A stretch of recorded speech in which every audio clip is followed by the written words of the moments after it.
Hey guys, Ash here from cursforever.com, and this is my review of the Galaxy Note 2 GT N7100. Let's start with what's under the hood. The Galaxy Note 2 is powered by a 1.6 GHz quad-core Exynos processor. It also houses 2 GB of RAM. The Galaxy Note 2 is available in two variants, marble white and metallic grey, with 3 internal storage options each, 16, 32 and 64 gigs. The phone is 151.1mm long, that is 4.2mm longer than the original Note, 80.5mm wide, and that's actually 2.5mm lesser than the original Galaxy Note owing to the change in aspect ratios. More on that later. It is also 9.4mm thick, again 0.4mm thinner than the original. The Galaxy Note 2 weighs in at 183 grams, a marginal 5 gram increase from the original. The Galaxy Note 2 has the same plasticky build as its Galaxy stablemates. The glossy finish, while it looks good, is a fingerprint magnet. The button placements are similar to the original Galaxy Note. On the right, we have the power button. It has been lowered a bit to be easily accessed by the thumb. On top, we have a mic and a 3.5mm headphone jack that has been pushed to the right. On the left-hand side, we have the volume rockers that can be easily accessed with the index and middle fingers. At the bottom, we have the micro USB port, another microphone, and the S Pen slot. This time around, there is a nice indent to pull out the S Pen. The S Pen 2 has been revamped. It is longer and has a flat side that helps us grip it better. Samsung seems to be listening to user feedback and has added markings on the button, which makes it easier to find the button on the S Pen by just feeling it. On the front side, on top, we have the notification light, earpiece, proximity and light sensors, and the 1.9 megapixel front-facing camera. At the bottom, the physical home button still remains along with the capacitive menu and back buttons. The home button is elevated a little bit and thus is easier to find. As you can see, the overall bezel area has been reduced considerably, and this enables the Galaxy Note 2 to remain just 4.2mm longer than the Galaxy Note original, though it houses a 5.5-inch screen instead of a 5.3. Talking about the display, Samsung have finally moved away from the pen tile matrix found in the original Galaxy Note and the Galaxy S3 to give us a full-fledged RGB featuring Super AMOLED HD display. In a pen tile matrix, each pixel has only 2 subpixels instead of the usual red, green and blue trio. The subpixels are then shared between the pixels. But with the Galaxy Note 2, each pixel gets its own red, green and blue subpixel. What it means to you is that though the S3 and the original Note come with comparable resolutions, the Galaxy Note 2 will have much better color reproduction. But still, theoretically, it is worth noting that the Note 2 has a pixel density of only 267 pixels per inch, while the Galaxy S3 has 306, the original Note 285, and the iPhone 5 326. The aspect ratio has been changed from 16:10 on the original Galaxy Note to 16:9 on the Galaxy Note 2. This leads to a 2.5mm reduction in width. This is also the reason behind the change in resolution from 1280 by 800 on the original Galaxy Note to 1280 by 720 on the Galaxy Note 2. The reason behind this change is that a narrower phone should be easier to grip. But don't get me wrong here. The Note 2 is by no means easy to use for people with small hands. The screen is covered by Corning Gorilla Glass 2 and that is supposed to be scratch resistant. Personally, I'm neither happy with the Corning Gorilla Glass used in the original Galaxy Note nor the Corning Gorilla Glass 2 used in the Galaxy S3, since they both got scratched fairly easily, and the S3 even shattered when it fell 2 feet from my lap. Just search YouTube for iPhone 5 vs S3 drop test to see how badly the S3 fares. Fingers crossed, hoping the Note 2 will be different. The plastic back cover is removable and seems sturdier than the ones found on both the original Galaxy Note as well as the Galaxy S3. The Nfc chip is embedded in the back cover. This, in my opinion, is a great improvement over the S3 where the Nfc chip was embedded within the battery. NFC on the back cover gives you the freedom to purchase spare aftermarket batteries without having to worry or pay extra for NFC capability. The battery on the Galaxy Note 2 is a huge 3100 mAh monster. To give you some perspective, it gives you 35 hours talk time over 2G and 16 hours over 3G, compared to the 21 hours over 2G and 11 hour 40 over 3G for the Galaxy S3. The Galaxy Note 2 also supports microSD cards up to 64 gigs officially. And I also like the placement of the microSD card slot. This way we don't have to turn off the phone and pop out the battery each time we need to swap the microSD cards like we needed to do with the original Galaxy Note. MicroSIM seems to be becoming the norm these days, and that's what you'll find on the Galaxy Note 2, just like the S3 and the 1X. You also have the camera, the LED flash, and the speakers on the back. What I like about the camera is that the metal here is a little more prominent and protruding than the one found on the Galaxy S3. I must have dragged the Note 2 at least 20 times to shoot the key placements part of this video, and the camera doesn't have a single scratch on it. We have the Galaxy S3 style lock screen with the water ripple effects and the same sounds. You can drag any of these shortcuts over and launch the app directly. Well, we're just gonna unlock the screen.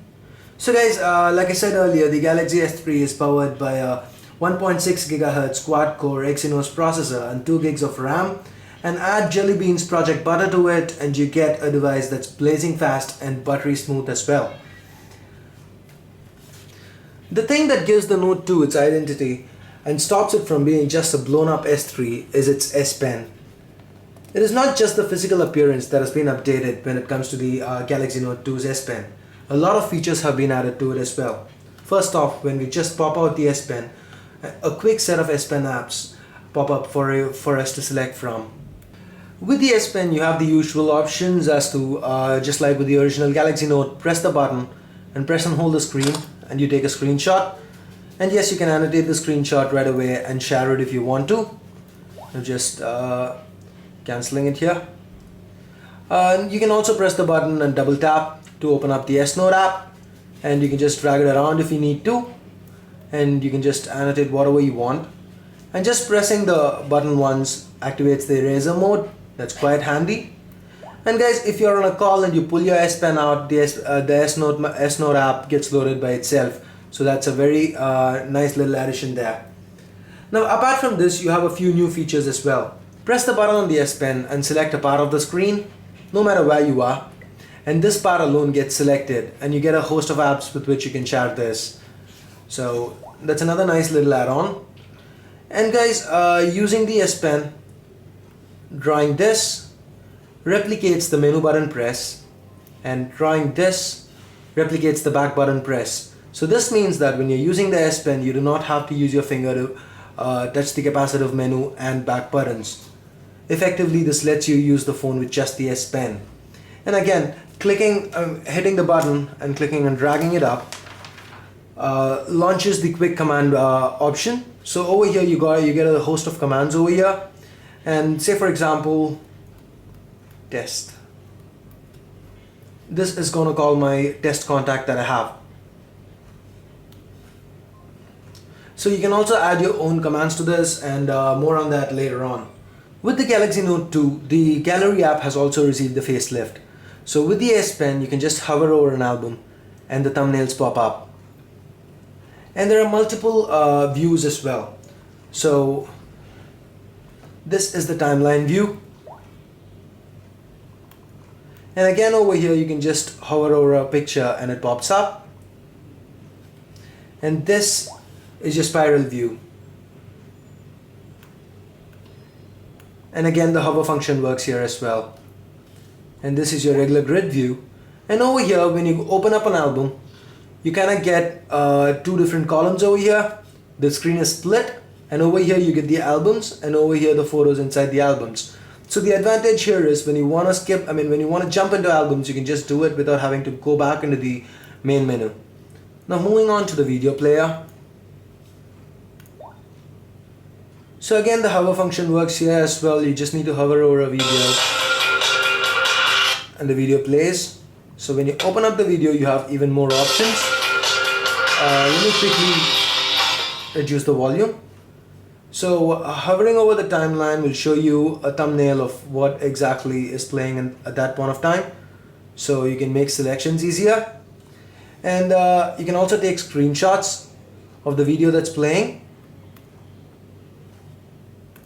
and save it. And you also have the Galaxy S3's pop-up player here, and you can pinch, you can just move it around, tap it once and hit the X to close it.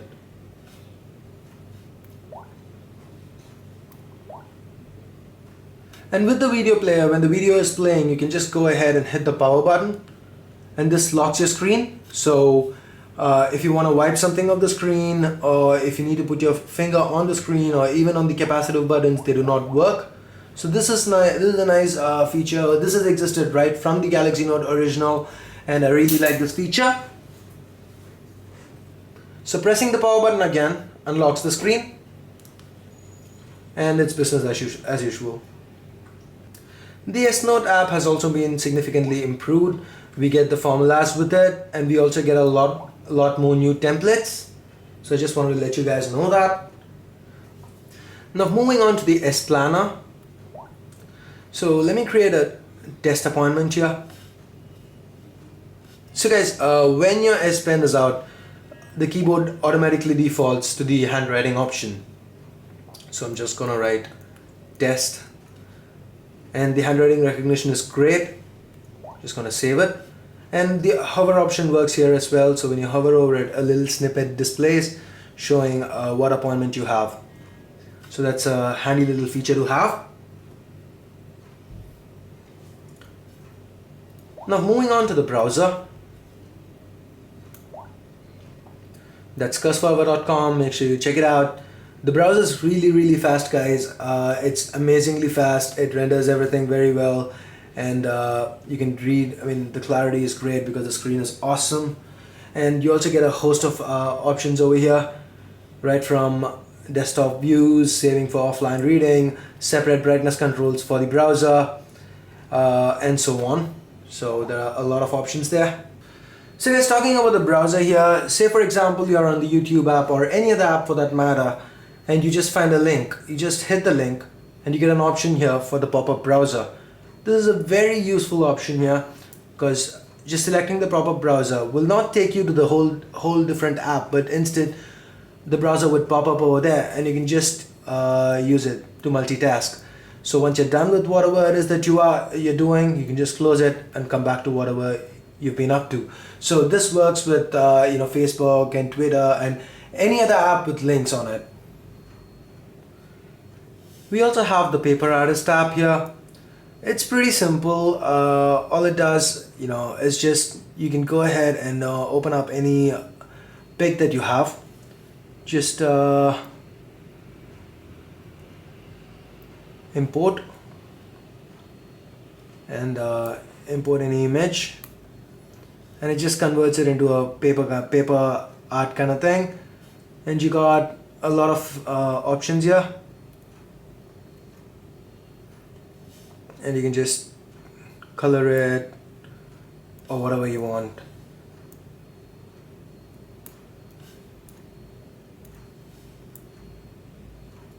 It's just a nice app, to while away some time, or to, if you have some special photos and you want to upload them onto Facebook, just do a little bit of graffiti on it or whatever. That's the app for you. So guys, the next feature that I'm going to talk about is the multi-view feature. So how this works is you just press and hold the back button, and you get a bar that opens up over here. You can just minimize it to the sides and pull it back to open up. And you can use any two of these apps at the same time. So for example, say I want to open up the S Note, just drag it and drop it over here, and then I want to, just sitting okay, and then I want to go ahead and check my email. I can just drag it and drop it here. So right now I've got two apps running. I don't have my email configured yet. You can, for example, get internet and put it here. You can browse the net, and at the same time you can use any of these other apps, and all you need to do to close this is just press and hold the back button, and it's gone. Press and hold the back button again, and you get it. So that's multi-view, guys. This feature is not available on all Galaxy Note 2s right now. It is being rolled out on a region by region basis, And if you guys want to get this update, go ahead, let me know in the comment section, and if needed, I'll make a tutorial on how to do it. But if you guys are tech savvy enough, you just need to get the firmware from sammobile.com and flash it via PC Odin. Now moving on to the camera mode. Guys, you've got the 8 megapixel rear camera and the 1.9 megapixel front facing camera. With the camera mode, it's just like the Galaxy S3. You have zero shutter lag. Just hitting it, you take instant pictures, and pressing and holding it will take you to the burst mode. It takes about a second to process, but that's okay. And you get loads of filters as well. And as far as videos go, you get 1080p videos at 30 frames per second, and you also get the pause button, and you can also take screenshots or 8 megapixel shots actually simultaneously while shooting 1080p video. But guys, one thing that's a little disappointing here is that we still cannot activate flash while shooting a video. You can activate flash for a video before you actually start shooting the video. You cannot turn it on or turn it off in the middle of shooting a video. And this is an option that the HTC One X has had right since launch, and it's a little disappointing that Samsung still hasn't included that. Now heading on over into settings. So under connectivity, we have NFC, Samsung's proprietary S-Beam, which is available on the Galaxy Note 2 and the Galaxy S3 as of today. You've got all Sharecast and keys via Wi-Fi, just the standard options. Going back, and you also have the home screen mode, where you have a basic mode, which is the normal one that we use, and also a beginner's mode or an easy mode. So just going into the easy mode now. With the easy mode, you get contacts for most of your frequently used stuff, for day-to-day stuff. This makes the transition to Android easier for people who are just beginning to use Android devices. So this is a welcome addition here. And toggling between the modes, whatever customizations that you have on your screens will be saved. So that's another thing that I value. So going back into settings here. Then you have the blocking mode. This is similar to the do not disturb function of the iOS devices. As in, when you toggle it, you can disable incoming calls, notifications, alarm and timer, LED indicators, and you can set it for a specific time where you can disable it. And you can also filter contacts at that time so that you don't miss any important calls or notifications. And then going into display, you've got the LED indicator for what you need the LED indicator to work. And if you've seen the Galaxy S3, any reviews, or if you own the Galaxy S3, you should be familiar with the Smart Stay function here. What Smart Stay does is it tracks your eye movement, and it does not let the screen turn off if you're looking at the screen.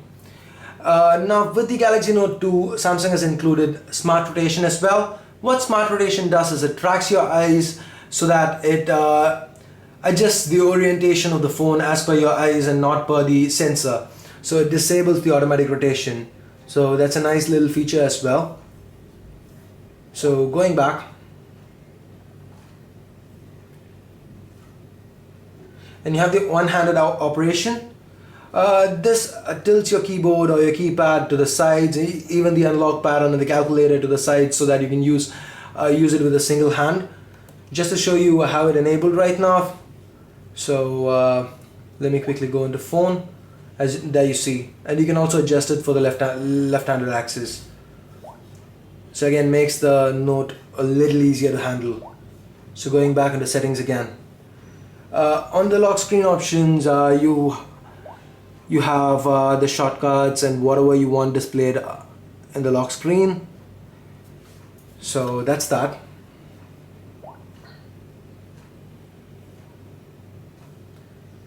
You've got the accounts, and under motion, let me get back to a quick glance in a bit.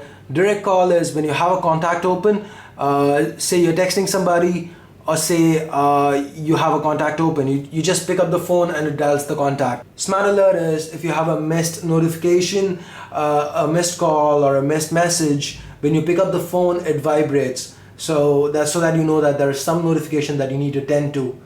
Double tap on top is when you're in say in the contacts list, you just double tap on top and you jump to the top of the list. Tilt to zoom and pan to move icon, pan to browse images are your regular stuff that most of us are familiar with. Turn over to mute is, when you're receiving a call or when you're listening to music, you just turn the phone over and it mutes it, just like the name says. Palm swipe to capture is this. Just a screenshot. Shake to update again, shake the phone for updates. And the advanced settings, you've got the quick glance settings. Again, what notifications over there, I will get back to it in a minute. And the sensitivity for tilt to zoom, pan to move icon, and pan to browse images, and your gyroscope calibration. So what is quick glance? This is a new addition to the Galaxy Note 2. It is not available for the Galaxy S3 as of now. Let me just show you that. Learn more about motions. Quick glance.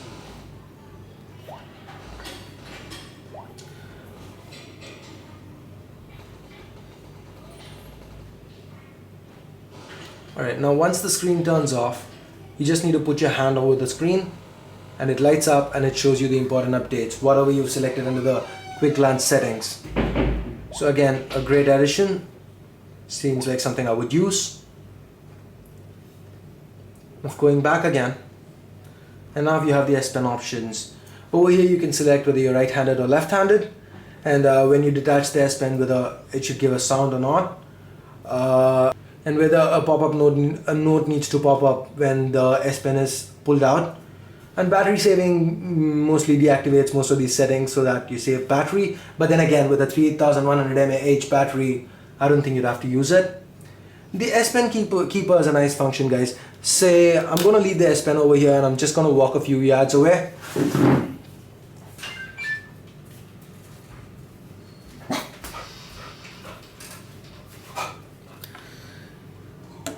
The phone vibrates and you get this notification. The S Pen has been detached. Attach the S Pen before you leave. So again, that's a nice little addition because the S Pen is something that really makes this device and it's easy to lose. So I really like this option being there.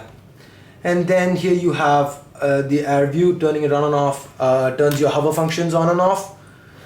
And you've got the quick command settings. So over here, these are the default ones, and you can add extra commands over here, customize them the way you see fit.